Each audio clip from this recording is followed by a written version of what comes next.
Hello and welcome to the GGW Fair Game Podcast. I am Kate White, your host for today, in studio with Miss Anika. Thank you for joining me, Anika. Absolutely, Kate. It's a joy to be with you, and I think this might be our first time just kind of one-on-one with the two of us. I think so. Yeah. I know. No pressure. I love your glasses game today, so I'm just going to keep staring at you.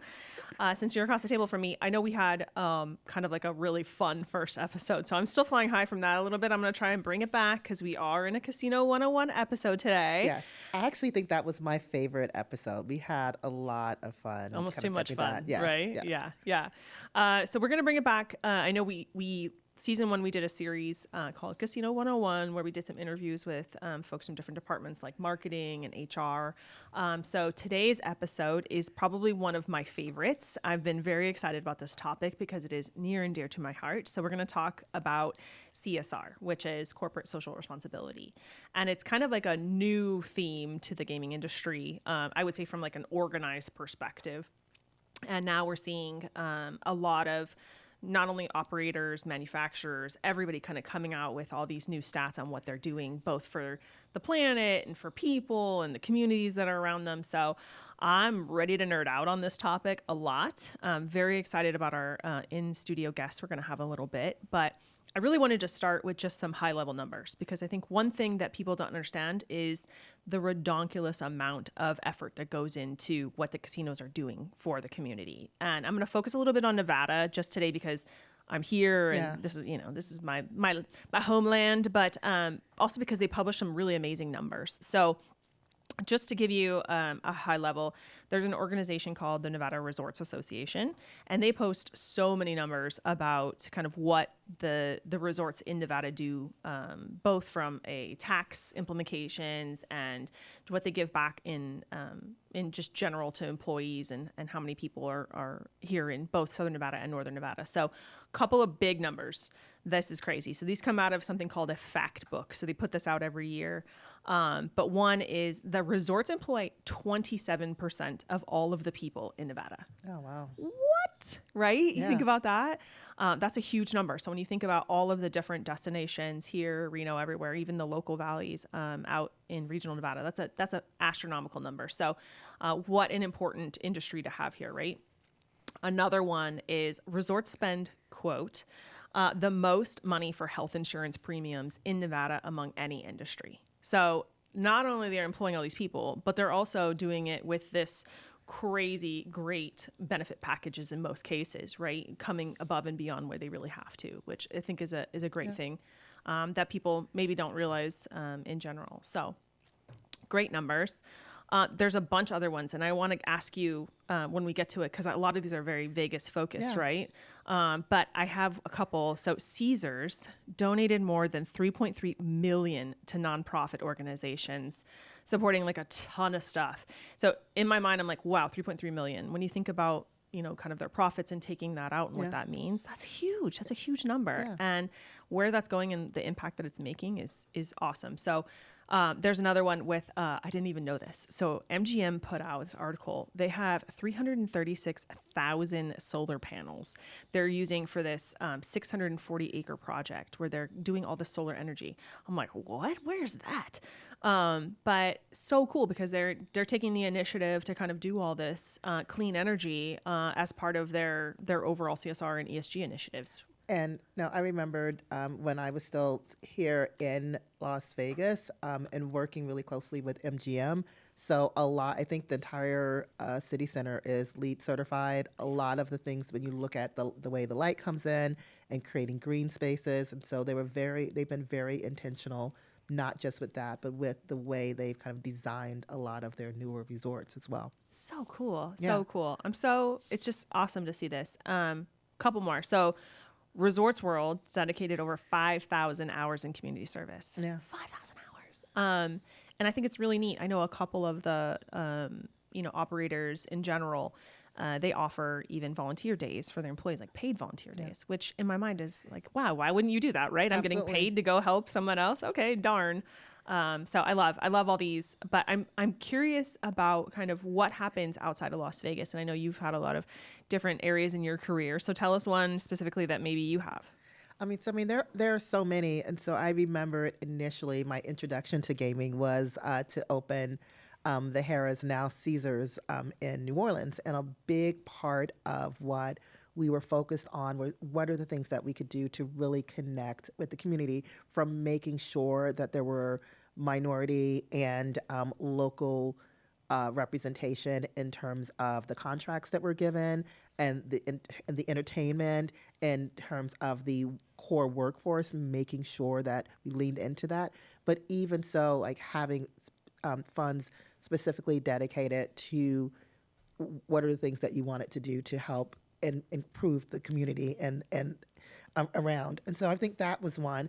And then kind of now in the capacity of in tribal gaming, I think tribal gaming has this very interesting approach to that, because a lot of the things that are CSR now were just really core tribal tenets in terms of protecting the environment, protecting the earth, making sure that you leave things in a better way. Yeah, And so and they're that's very, people. yes, and so it's been very much part of kind of the fabric of kind of the culture. So I think that's important. But then when you look at kind of tribal gaming's footprint, it's not just about, creating profits. It's really about what are you doing to all of these profits go into the infrastructure of creating what is the, preserving that culture, preserving that way of life. And really this focus on not just this first generation, but like what are you doing that is going to impact 7 generations down the line? And beyond that, like what are you doing to be good stewards of the entire community? So with Foxwoods just really celebrated 33 years. And one of the things that has endeared Foxwoods specifically in that tribe to the southeastern Connecticut area is that when Foxwoods was coming up, there was this whole big initiative where like it was a very depressed time. They were electric boat, and a lot of the contracts were drying up, and they made sure that anybody that needed a job would have one. And so now a lot of the focus is on what percentage of the business is for small businesses and local businesses. What are the things that you're doing to lean into nonprofit organizations, and what are you doing to stimulate the economy around you, in addition to being good kind of global citizens in terms of the environment. So just so many different things too. And I think when you see that, that's the story for most tribes and most regional casinos, because when you're in, I think we talked about Alabama, or kind of in Memphis, Tennessee, or in Biloxi, and all of these different places, and you see kind of the impact of having kind of this economy coming to the market. And then, having this, I know we'll talk about this as well, but then kind of the balance of how do you do that and grow that responsibly. So making sure that you have all of the responsible gaming and all of these other things in place, so that as you're bringing this new entertainment experience and you're creating opportunity for the market, you're also making sure that you're protecting the players. Yeah. And I think we're going to get into the pillars. I'm air quoting pillars, yeah. right? Because a lot of what we see now is all about these pillars. But I think one thing that you just mentioned is really important, is like, what are we doing now for the future? Absolutely. And frankly, I can tell you, like, my most recent career, my number one thing that I left feeling good about was during COVID. Justin Carter. Yes. My boy Justin, he calls me up and he says, Kate, I just got approval to do this. He's the best, by the way. So. I know, right? He goes, I just got approval to do this $1 million scholarship. And I said, what? What are you talking about? And he said, we're going to reinvest in our employees and their families in the future. And I said, I am so in. Tell me what you need to do. And we ended up being able, we were on like the 3rd year when I left, but we were able to give back over 50 scholarships a year to these, and all over the U.S. Yeah. You're talking, all the different Penn properties and all the different team member dependents. It was phenomenal to be a part of that. And they wrote these stories about what they wanted to be and how they were going to change the world. All these students going into these scholarships, and it was just, I don't know, it's life changing. I think there's a lot of that people don't see happening behind the scenes in gaming. To your point, that is because just the opportunity to give someone to be able to help take that stressor off and to really go in and start your career or go back and continue your career. Those are kind of moments that are like you said, very pivotal and life-changing. So it's amazing that you were a part of that, and that Penn kind of did that for kudos to its team Penn. members. I know. Yeah. I'm excited to see, and we're going to talk about lots of other folks, but we're going to bring in our next guest, who I adore because she's awesome, and we can have wine, and I love that. But also because she has such a unique, diverse CSR background. Yeah. So we're going to bring in Tracy Moody-Skenandore, who's here at Light and Wonder, and she's going to tell us a little bit more about what CSR and all these acronyms are. Well, I'm going to step out and let you do that, and I'll be listening because I'm just really excited to hear what she has to share. Okay, welcome, Tracy. I'm so excited for this episode. I was just telling all the girls, like, this is one of my favorite topics when it comes to gaming because nobody knows about how freaking ridiculous and amazing the casino industry is for the community. So I'm going to nerd out with you a lot today about what you do here at Light and Wonder. But before we get started, tell everybody about yourself. Hi, I am Tracy Moody-Skenandore, the Vice President of Corporate Social Responsibility and ESG, which is known as Environmental Social Governance for Light and Wonder. And all the acronyms. All the acronyms. Yeah, we CSR, love acronyms. ESG, corporate responsibility. So Tracy and I met when we were doing the CSR Coalition together, which is another amazing fact that not a lot of people know. The casinos actually get together in this coalition group to talk about what they do to give back and what we can do as a group, as a casino group, which just blows my mind. So I'm super excited to have you here, and we're going to talk about that. We're talking about a lot of stuff. So just a little bit of your history. Like, how did you come from this? I Googled you, by the way. I totally stalk people before they come here. Stalked me. Yeah. So how did you go from communications to like this CSR ESG acronym world? I'm asked that often. So I actually went to UNLV, go Rebels, and I really wanted to, when I was considering a career, I couldn't figure out a specific, field that I wanted to study. So I wanted to set myself up in a degree where I could be more durable and kind of nimble in different industries. So I pursued corporate communications and public affairs. It's like a global, hey, checkbox, right? Yeah. Okay, and I started my career in media, actually. And my first job was at Greenspun Media Group, which is a big media name here in Southern Nevada. Worked there for a couple years, worked in media relations, got kind of a feel for that, and then left media and went more into public relations with a PR firm, too, as a matter of fact, in the course of my career, and really started to get introduced to CSR and realized in representing a variety of different clients, from healthcare to hospitality to banking even, that I kind of like supporting this work, community impact and how a corporation can give back. And it's such a simple thing, but it really, there's so much behind the scenes and, that takes place for a corporation to consider how they give back. It's part of their business strategy, part of the significant investments they make. Gaming and hospitality, no different, right? So fast forward to, I ended up at Republic Services, the nation's second largest waste management company, doing communications, and I actually supported community engagement. And that's when I really found my love for CSR and realized, okay, this is where I want to be. This is where, for the rest of my career, if I can ever navigate different industries but stay within this field of work, that's where it fills my soul. Yeah, I can feel the heart pumping because I think a lot of people, especially I find younger generations that are, no, like my job's important, but I have to have an aspect of giving back or an aspect of something that makes me feel fulfilled. Right. So I love that you found a way to make that happen. And I'm so excited to bring you on this episode because I think there's a lot of other ladies out there who might have the same interest. Yeah. So super excited to hear about that. I think that's going to be just a really great thing. So just in general, tell us a little bit about, and we're going to use a lot of acronyms. So corporate social responsibility. Hence CSR. CSR. We did the ESG. I'm sure you're going to throw three more at me. But what do you do specifically here at Light and Wonder? And I know, I'm going to talk a lot about pillars, and we're going to talk about kind of focus areas, because I think a lot that you'll find is the casino industry and even all the other industries you talked about. Yeah. They all have these kind of areas of focus or pillars. So tell us a little bit about what you do here at Light and Wonder and what you focus on. Yeah, so I think, we hear pillars, like you said, and every company, every industry defines it differently, but there's a lot of commonality between, how each company defines pillars. And really, pillars or CSR pillars or ESG pillars are just how a company or a corporation defines their priorities, their commitments, that helps shape their roadmap and their goals.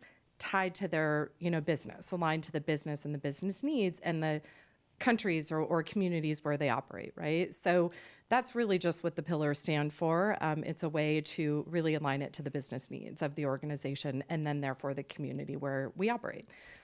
So for us at Light and Wonder, our CSR brand is known as Game Changers. And we have, right? And we have, because we're game changers for the community. We're game changers for our people. We're game changers for our players, So our pillars are just that. It's the people pillar is really DEI, fostering inclusion and belonging and equity. And our next pillar is our players. So how we foster responsible gaming.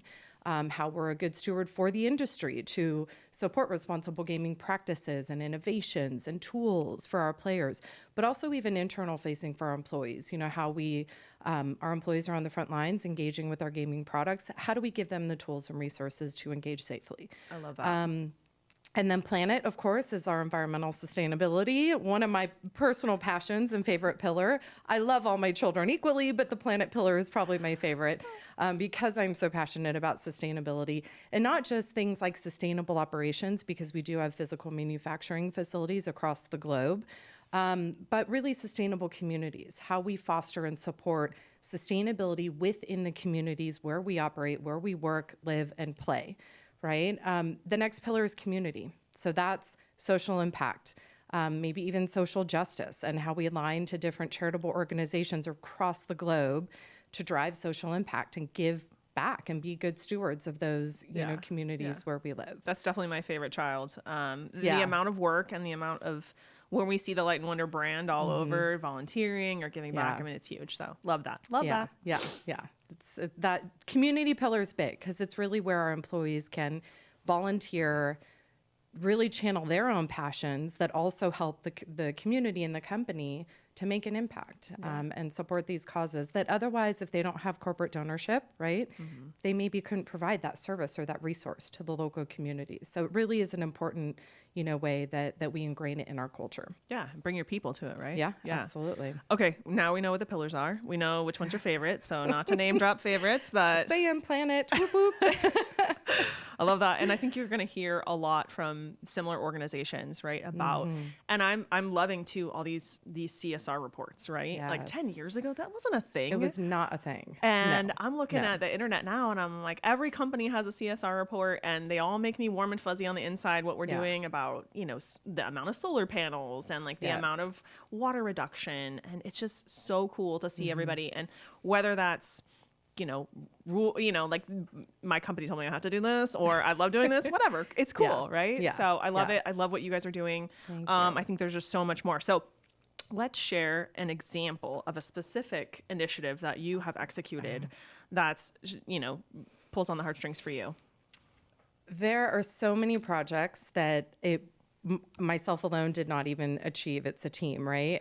But if I had to pick some favorite ones, that there's probably two. I'm going to share two, if that's okay. So I shared that I spent almost 10 years in the waste management industry. So most of that was spent at Republic Services. I was part of a team that opened North America's largest recycling center and learning center. And it was such a special project because it really was a way for us to connect to the community through that new learning center and really foster more awareness on the importance of recycling, the process of recycling. Kind of, once we inform you, then you realize as a consumer, the onus is on us to recycle the right way so those valuable materials can be diverted from landfills, right? So I would say that was kind of my one of my favorite CSR projects in that planet pillar, of course. The other one is here, actually, in my time at Light and Wonder, which at the time when I first established the CSR campaign, we were Scientific Games, as everyone knows. And really, the company didn't have a proper CSR division in the history of the company. There was no formalized, right? There were pockets of CSR activities happening across the company, but I was part of building our first CSR division at what is now Light and Wonder. OG. And then You're OG. Like OG I am CSR. OG CSR. I love it. And building our first 5-year roadmap. And then At the time with our prior CHRO, I built Game Changers, which is now our CSR brand. And it was such a fun, special project to be a part of, to just define, how do we want to really get our own people connected to CSR? We need to kind of gamify it, make it fun. So we're game changers. We're changing the game for our communities. We're changing the game for our players and our people.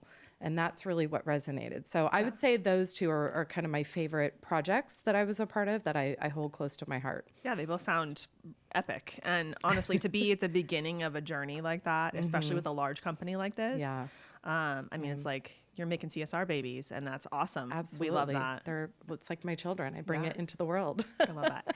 And I love that you said too, it's a huge team, right? So I think a lot of people forget, like, some companies have these, you know, kind of CSR teams, if they're lucky to do that. Others, it's like volunteer basis, right? So I know in my previous career, right, I was sitting around volunteering. I had my day job, and then I do as much as I can for CSR, right? Because that's what is fulfilled. So thank you to everybody out there that is willing to step up and take the time and help with these massive initiatives. So I think so cool. Absolutely. All right, let's throw another one at you. So we talked a little bit how we involve employees in our CSR, because I think that's one of my favorite things, and I'm a LinkedIn junkie. I talk about it all the time, even though I don't even work anymore. There we go. But you're scrolling on the LinkedIn, like, it's my favorite TikTok. But I think one of my favorite things to see there is when you see these groups, right, volunteering at some of these local organizations and coming together and taking the time. I know a lot of organizations also offer, you know, some great initiatives for that. So tell us a little bit how you do that for your employees. Oh, wow. So really the biggest thing is we provide tools behind the Game Changers CSR, you know, programming all throughout the year. We are actually launching a new portal, a volunteer portal with Benevity, which many corporations use, you know, globally across the corporate sector, and really just making it easy for our people to go out and volunteer, and curating the opportunities so they can come together. And it really fosters a sense of inclusion and belonging and team bonding. And all of that is really what also helps corporations retain talent. Right. So it's really a part of talent, you know, acquisition, because new potential talent, they want to see companies that are fostering CSR, that are out in the community. They will cyber stalk you, right? Your company on LinkedIn, to make sure, are they really doing what they claim they're doing in things like their annual report? Are they on LinkedIn really showing action behind their claims and their words? So we really are, we really try to prioritize that at Light and Wonder. And I know many in the gaming industry do the same. We do sometimes volunteer events side by side with my peers and competitors even. So IGT, Aristocrat, MGM International, there are times we are arm in arm with them out doing a community cleanup or out doing a hygiene kit assembly to, you know, benefit a local charity. So that's kind of the beauty of it. There are no boundaries there, right? If we all come together, we can drive bigger impact as one and make bigger, you know, change for the community. And we've seen that. I think, you know, you and I being part of the coalition, like, you've seen what you can do together, 100%, right? yeah. I did Feed the Funnel with Win. Oh my gosh, so cool. So amazing, right? Like the number of things and like you said, coming together. So I think it's great. I think it also shows a lot about our industry when it comes to how competitive we are. Yes. We talk about that a lot and how it can get a little crazy sauce when you talk about players and everything. But when it comes to coming together for the community, it's something that I think really shows the brighter side of what we can do as a bigger industry. So love it. Absolutely. Love it. Love it. Okay. So big question. This is the mic drop question. So a lot of people, right? Because CSR is so new. But I find that, you know, when I'm specifically at like GGW events, because CSR is a big part of what GGW gives back to the community and how we partner with people. But I get kind of, how do I even get into this, right? So like your story of starting in communications and then just kind of falling into it and knowing your passion and chasing it. What kind of advice would you give to those maybe interested in this? Even though it's still very new, it's probably like a really small population, but kind of where do you see the best effort for those ladies who might want to, you know, dabble? Yeah, absolutely. A couple things. I would say, I know this might seem like an old school method or practice, but internships, whether it's paid or not, even if you have a full-time job and you're early in your career, there are corporations looking sometimes for part-time people. Just look into different internship or volunteer opportunities within corporations or nonprofit organizations even. A lot of nonprofits have needs for like someone to help with social media, right? Or do copywriting or communications and writing a marketing plan, whatever it is. Research and look into ways you can channel your own personal strengths and talents and be a part of those communities, you know, and the organizations that can help you really foster that. And in doing that, you'll be able to kind of identify, okay, I like this. Oh, no, I didn't like that so much. So let me go maybe to try a different path or route. But earlier in your career, that's the beauty of it. You have that availability to do that and really explore different paths, which is kind of what I did. I mean, I started in media and then ended up in waste management, and here I am in gaming, right? Because I just followed my passion of that CSR path, right? And I knew that this is what I want to do. This is what fills my heart and my soul and really makes me feel good in my career and the work I'm doing. So the other thing is raise your hand, lean in. You know, we talk about leaning in a lot in the business community. Lean in, no pun intended, GGW, but just really lean in and raise your hand. Don't be afraid. I know it can be scary going into like a networking event or, you know, anything in the gaming industry or anywhere else, right? But don't be afraid. I think young, you know, career talent would be surprised walking into a room, a networking event or a GGW event. You will be so welcomed and embraced, probably more than you realize. So lean in and use LinkedIn. Yeah. I mean, we use it in our professional careers, right? Probably too much, right? Right. You reach out to someone you know at another company and you see them doing great things. I do it all the time. And I ping that person and I say, hey, I saw you doing this program or this event. I'd love to learn more and get involved. It is embraced and welcomed every time that I do just that quick outreach, right? So I think those are the biggest things I would recommend. I know it takes a little courage, especially when you're young in your career and you're like, oh, they don't want to hear from me. They're going to ignore me.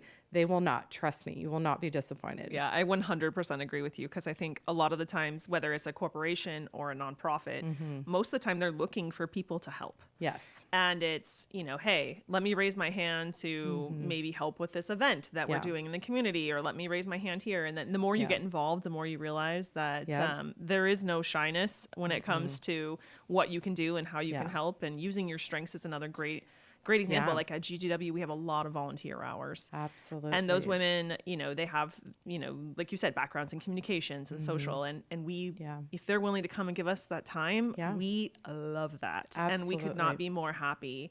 So for anybody that wants to raise their hand and step in the room. So great advice. Yeah. Have that growth mindset. Always be hungry to learn. You will never be turned away. Yeah. I love that. Right? No one's going to turn away free labor. Yeah.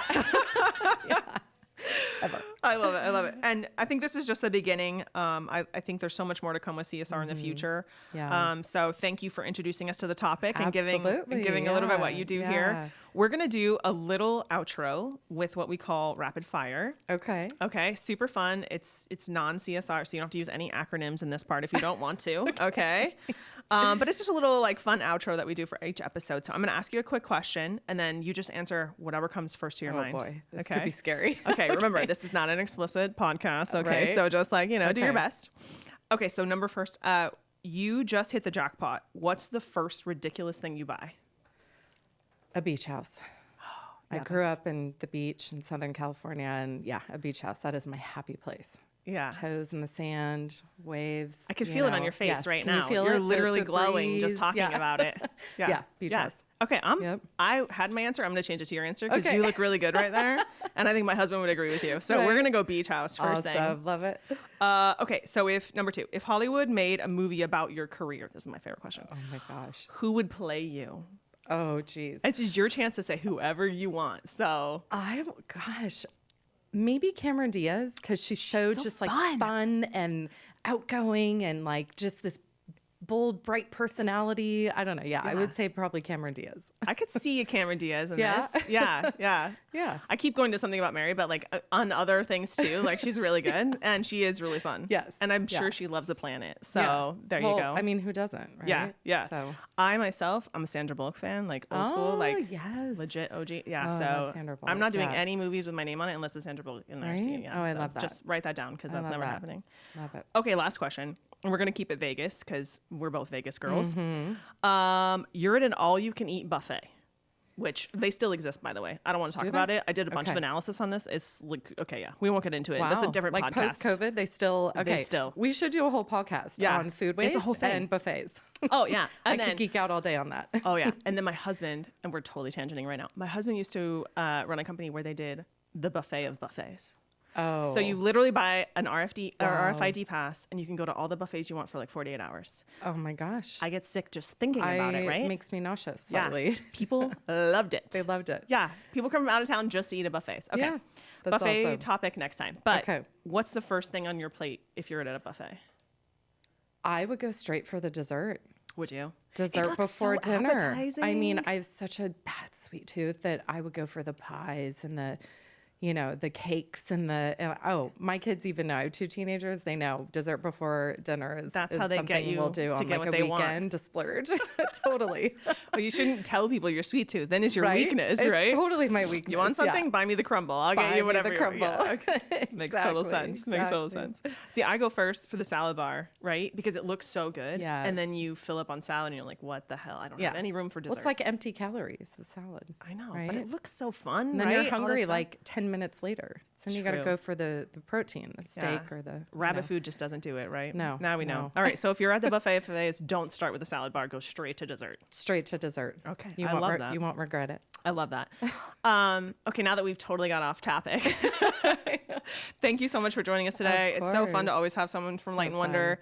Just a little thank you from GGW for everything that you guys do Yes. for us. We wouldn't be Yes. in the studio without you guys. So Yeah, thank you so absolutely. much. We're so It's our excited pleasure. to be back for season 2 and so much more. So Yes. go CSR. Go and CSR and raise your ESG. hand. Raise your hand. Lean in. Give Okay. back. I love it. Thank you so much. Thank you.